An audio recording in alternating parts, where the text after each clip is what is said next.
This is Orson Welles, speaking from London.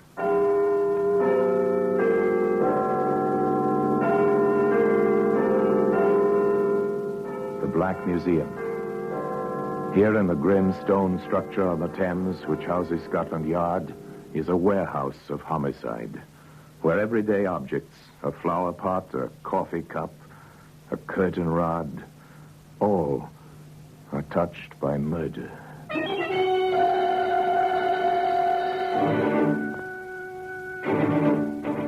Here's a shilling.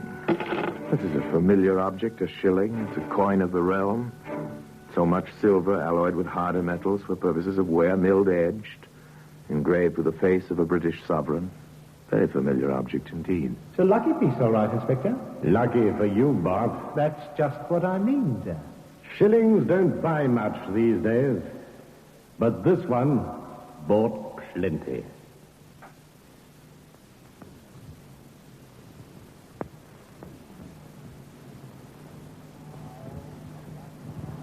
Now, The Black Museum, starring Orson Welles.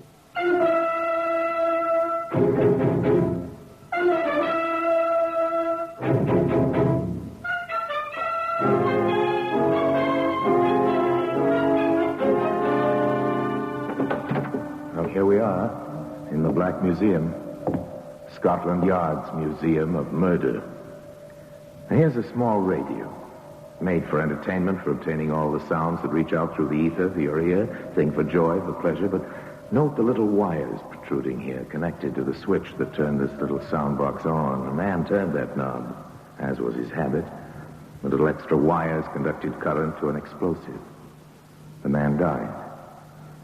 Later, he was followed to death by his murderer. Oh, yes, here we are. Here's the shilling. Subject of our story. It's untarnished still, gleaming silver. Without a doubt, it passed through many hands, reposed in pockets and purses. And then one day, a telephone rings. So many things are heralded by that sound. This one rings in an office in the yard. Two men interrupt a desultory conversation. One of them picks up the instrument. Inspector Graves' office. For you, Inspector. Thank you, Sergeant. The inspector listens briefly, acknowledges the message, hangs up the telephone. Well. Trouble, sir? Not yet. Just an interesting bit of information. Remember Joey Bart? Dartmoor, isn't he? Not after tonight. Oh, is it that long since we sent him away? Time off for good behavior. He gets out in the morning. Wonder if Brother Davy knows. The same idea crossed my mind. How do you suppose it feels, Sergeant? Didn't know your brother is getting out. When you've taken over his business, bar, band, and bottle club, and your brother believes you framed him into Dartmoor. There's a word for it, sir. Uncomfortable. That, of course, is an understatement, particularly when it's well known both to the underworld of London and to the police that Brother Joey has sworn to get Brother Davy as soon as such action is possible. Now, obviously, no self-respecting police force appreciates murder. Follows then that certain precautions must be taken. Sergeant, will you arrange for a 24-hour detail to stay with Brother Joey from the moment he leaves the hospitality of Dartmoor tomorrow? Yes, sir. And advise the station house, which covers Brother Davy's rather disreputable club, that Davy is expecting company. Yes, sir.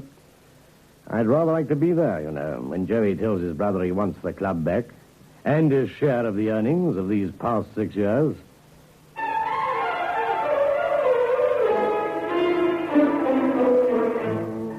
Yes, it must have been quite a meeting.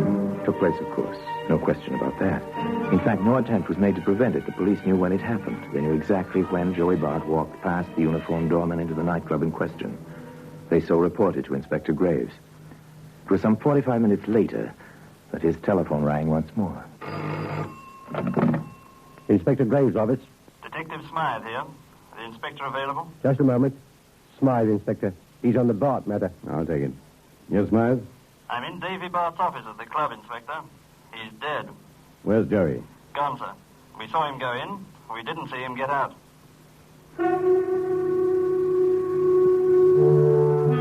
No, a self-respecting police force does not appreciate murder. When the murder is committed while policemen are on watch outside the scene of the crime, it is appreciated even less, if possible. Therefore, action is required. General alarm for Joey Bart. Description is available. Yes, sir.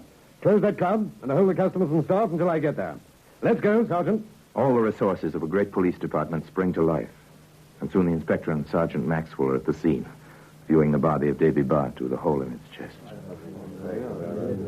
Yes, that's Bart, all right. All right, Smythe. Let's have it. Well, that's just the way we found him, sir. Sprawled like that. Gun near him. Nothing's been touched except to check for fingerprints. Picture's been taken? Yes, sir. Coroner been here? Yes, sir. All right, take him away. Sergeant. Very good, sir. Prints on the gun. Only the dead man's. Just the one set. They're his. Medical report? Shot at close range. Powder burns. It's a .38 automatic. I can see that. Anything else? Well, there's a wall safe. It was searched. What's this? It's a shilling, sir. What's it doing here? It was lying there on the desk when we got in, sir. The lights were on, and it was shining in the lamp. Quite clear, wasn't it? A killing. An ex-convict disappeared, open and shut, simple. Still, the evidence must be collected with a view toward the eventual trial. You're George Lyons. Yes, sir? You have a record. Well, I went away once. 3 months. Attempted robbery. Since then? I worked for Mr. Bart. Doing what? Oh, sort of his assistant. Yes, I know what you mean. All right. What happened here tonight? Well, Joey came here, and the boss told me to let him in. Joey told the boss he needed money. The boss said he didn't have any.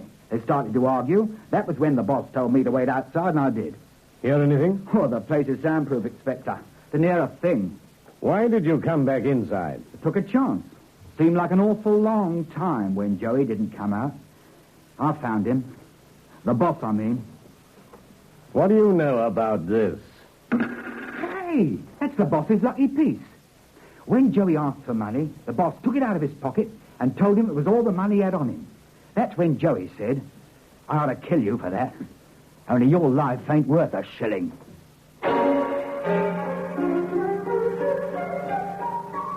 Build the case. Interview the employees. First the doorman.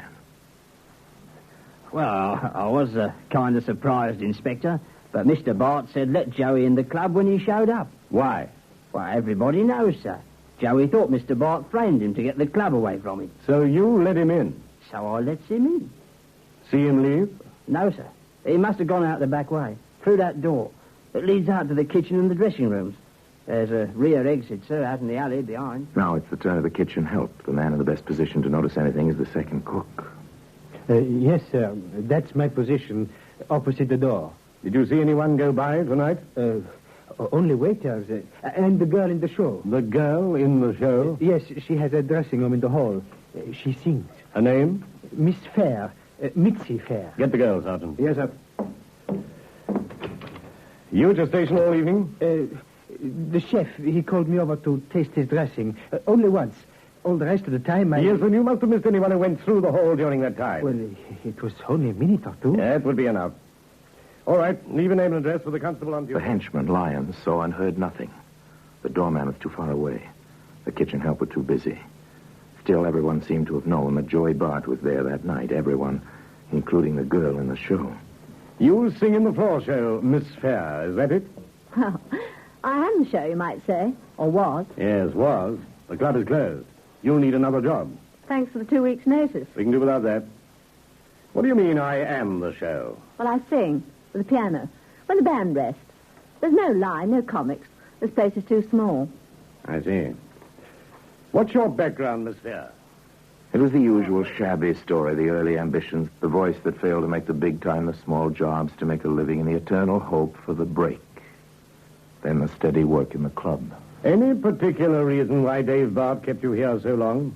If you mean what I think you mean, there was nothing like that. Did you know his brother? Well, only to hear Davy talk about him. I came here after Davy took over. Your dressing room is out there, off the hall. If you can call a 6x8 rat trap a dressing room, yes. Seeing a stranger tonight? Not tonight. Other nights? Maybe. Maybe not. And if I had, I'd know better than to talk, Inspector. Davy operated within the law, as far as I know. But I've been around, Inspector. And if I knew anything, chances are my life wouldn't be worth that shilling. You ever see it before? Looks like any other to me. I'm told it was Davy Bart's lucky piece. Oh, they? Well, I wouldn't know. With me, a shilling's a shilling, and they don't come my way easy. A But today, the shilling can be found in the Black Museum. In just a moment, we will continue with The Black Museum, starring Orson Welles.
Inspector Graves waited in his office at Scotland Yard for the report he knew was inevitable, that Joey Bart had been run to earth.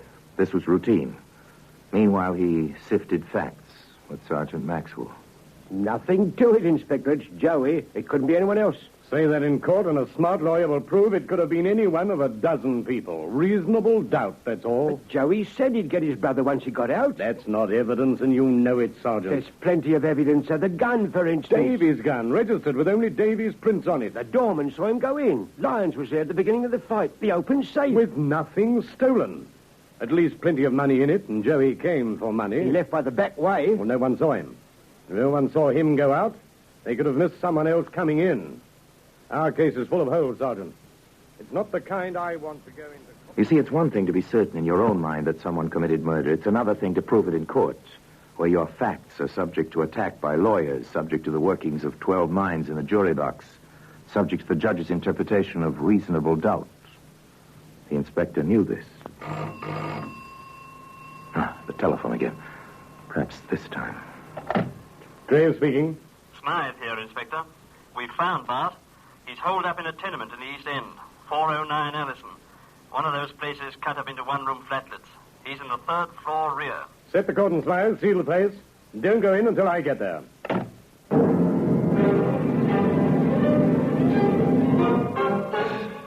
The quarry run to earth, his hole sealed, front and rear, by the cordon of police. The inspector arrives.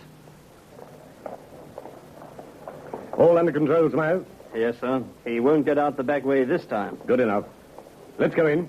A small, tight group gathers around the inspector. Smith, Maxwell, several uniformed constables, all are armed.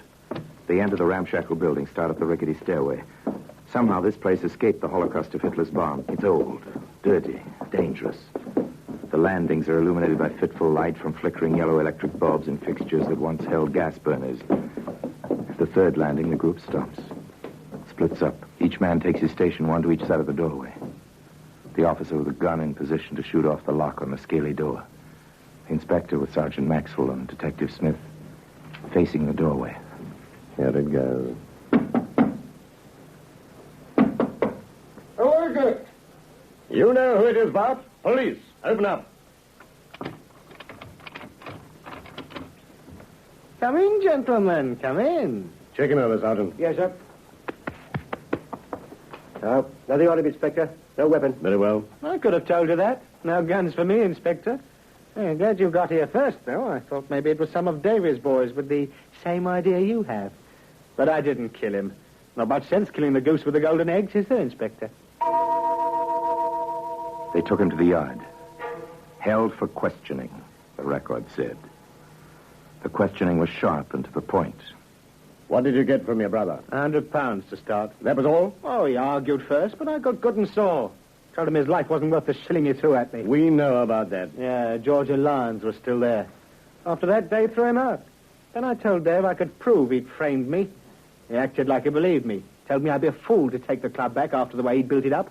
Said he'd cut me in for plenty. He went to the wall safe, took out £100 and gave it to me as a down payment, sort of. Of course I took it. I took his shilling, too. Told him he'd get his luck back when I figured he was going to be a regular on the payoff. You took his shilling? Yeah, here. That's it. He had it since he was a kid. See that nick in it? He got that putting it on a railroad truck so the train could run over it.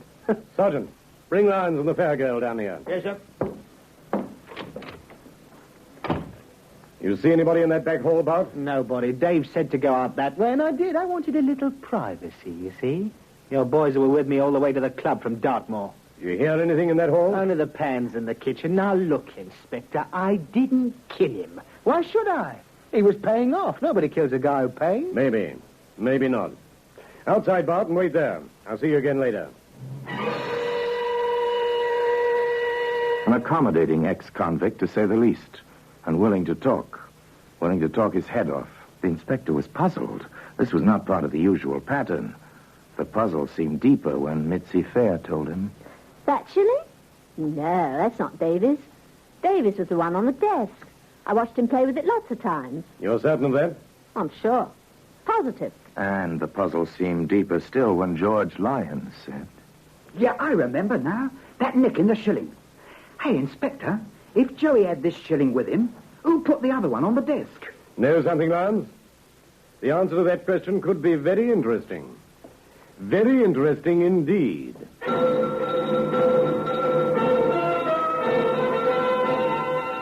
A whole new avenue of inquiry suddenly opened up. Suddenly became possible that Joey Bart had not been the last person to see his brother alive. It's a matter of who is telling the truth about those coins, Sergeant. If Lyons and Bart are, then the girl is lying. If the girl is honest, then Lyons and Bart are both lying. Well, how do we find out, Inspector? We take our time. And we let Joey go, for the time being. With a continuous watch on him, of course. Arrange for it, will you, Sergeant? I want a little quiet. I've got some thinking to do.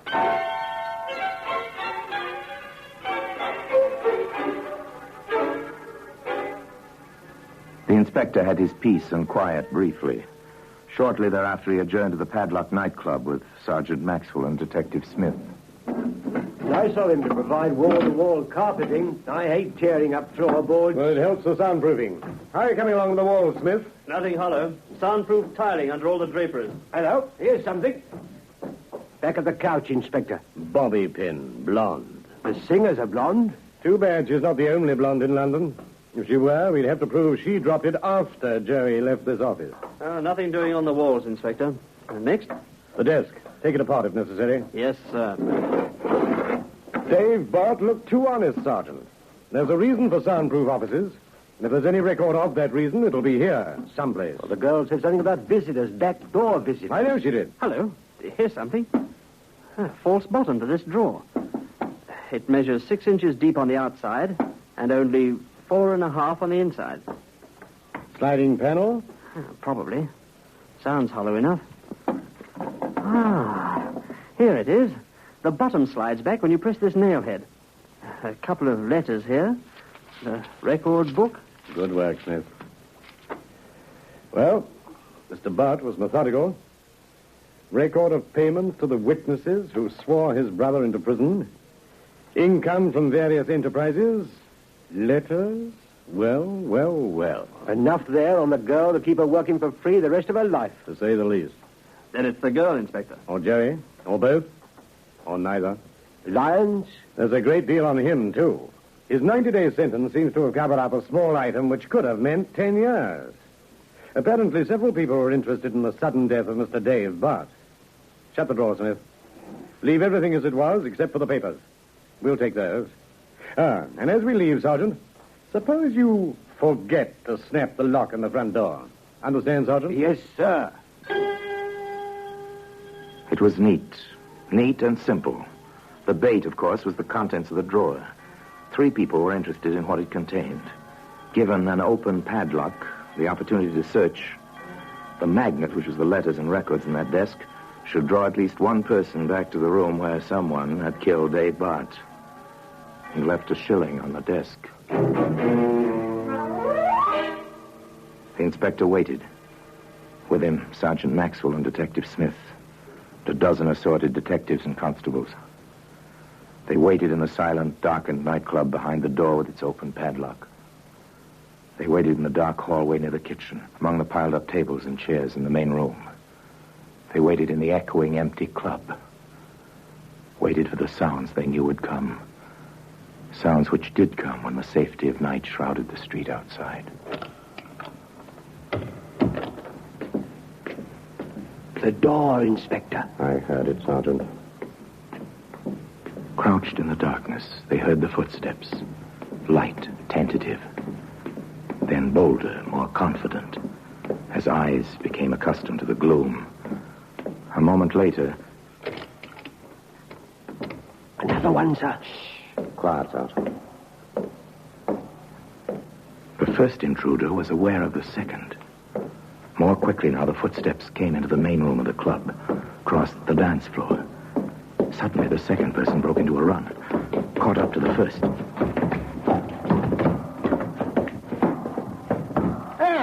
Thought you'd come back, eh? Tried to pin it on me, did you, with the second shilling? You listened outside the door, didn't you? Ducked when I came through. All right, Smith, the lights. What's all this? All right, Bart. Miss Fair, we'll take over now. Smart coppers, eh? Sitting in the dark, waiting, eh? Take him over, Sergeant, take him over. I told you once, Inspector, no guns from me. She's got one, though, in her bag. Tried to sock me with it.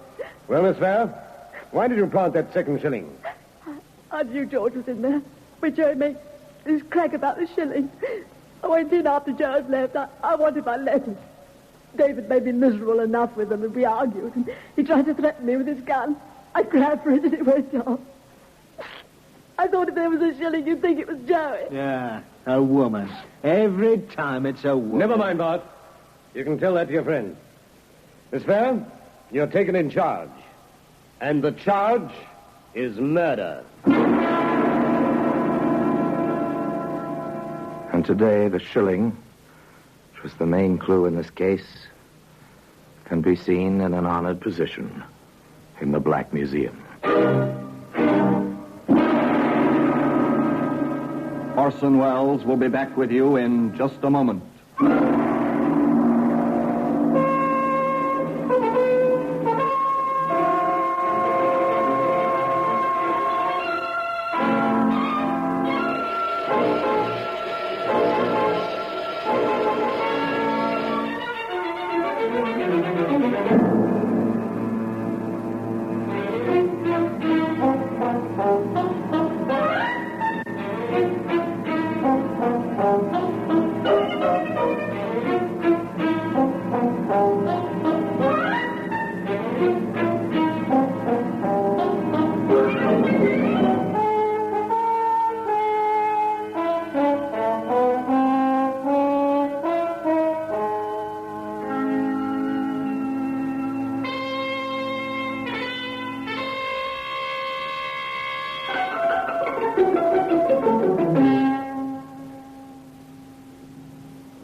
Now here in person is Orson Welles.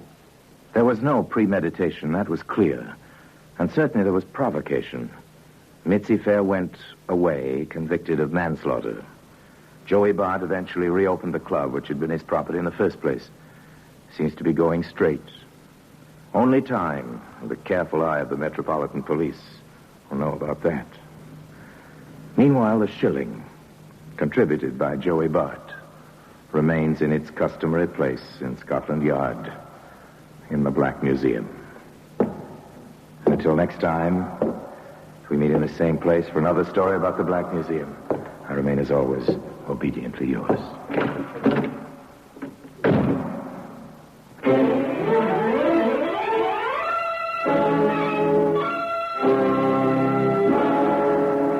The Black Museum, starring Orson Welles, is presented by arrangement with Metro-Goldwyn-Mayer Radio Attraction.